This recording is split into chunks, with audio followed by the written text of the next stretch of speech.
Maxify GX7070 Canon ప్రింటర్లో 1726 code error code అనమాట. So service code అని వస్తుంది. ఆ సర్వీస్ కోడ్ ఎందుకు వస్తుందంటే మన క్యాటరేజ్ మెయింటెనెన్స్ క్యాటరేజ్ ఫుల్ అయిపోయినప్పుడు ఈ కోడ్ వస్తుంది. సో ఈ కోడ్ వచ్చినప్పుడు ఏం చేయాలంటే మనం కొత్త క్యాటరేజ్ని ఇన్సర్ట్ చేయాలి. ఆ కొత్త క్యాటరేజ్ని ఇన్సర్ట్ చేయాలంటే ఫస్ట్ ప్రింటర్ని స్విచ్ ఆఫ్ చేసి ప్రింటర్ బ్యాక్ సైడ్ ఇక్కడ మనకు డోర్ ఉంటుంది, క్యాటరేజ్కి సంబంధించిన డోర్ ఉంటుంది. ఆ డోర్ని ఓపెన్ చేయాలి. సో ఇక్కడ ఒక చిన్న స్క్రూ ఉంటుంది. ఆ చిన్న స్క్రూని ఓపెన్ చేసినంత మాత్రాన వచ్చేస్తుంది మనకు డోరు. సో ఇదే స్క్రూ అనమాట.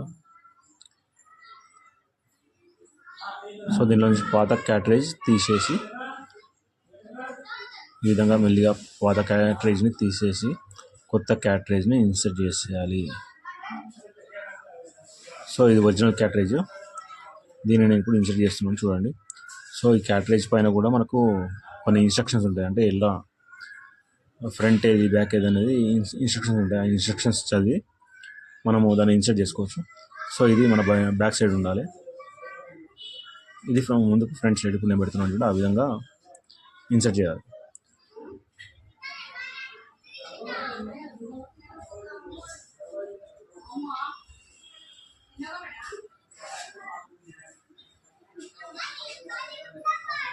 కొద్దిగా మెల్లిగా చూసి ఇన్సర్ట్ చేసుకోవాలి, లేదంటే ప్రాబ్లమ్స్ వస్తాయి. సో అయిపోయింది. ఇప్పుడు మనము ప్రింటర్ ఆన్ చేసి ఒక ప్రింట్ తీసి చూద్దాం. ఈ ట్రేలో మనకు పేపర్స్ లేవనుకుంటా. సో పేపర్స్ ఇన్సర్ట్ చేద్దాం. ఇన్సర్ట్ చేసిన తర్వాత ప్రింట్ అనేది వస్తుంది. సో కలర్ ప్రింట్ తీసి చూద్దాం.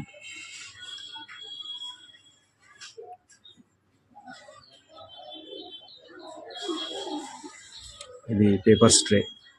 పేపర్ని ఎలా ఇన్సర్ట్ చేయాలో కూడా చూడవచ్చు. ఈ విధంగా ఇన్సర్ట్ చేసేసి ఒక ప్రింట్ కొట్టి చూద్దాం. సో స్టార్టింగ్ కొద్దిగా ప్రాసెసింగ్లో ఉంటుంది, కొత్త క్యాటరేజ్ కాబట్టి ఒక 2 seconds 3 secondsలో మనకు ప్రింట్ వచ్చేస్తుంది. ఇంతే ఫ్రెండ్స్, చాలా ఈజీ. సో మీరు కూడా చేసుకోవచ్చు. టెక్నికల్ పర్సన్ని పిలవాల్సిన అవసరం ఉండదు. Thank you friends, thank you for watching. Please subscribe my channel. Thank you.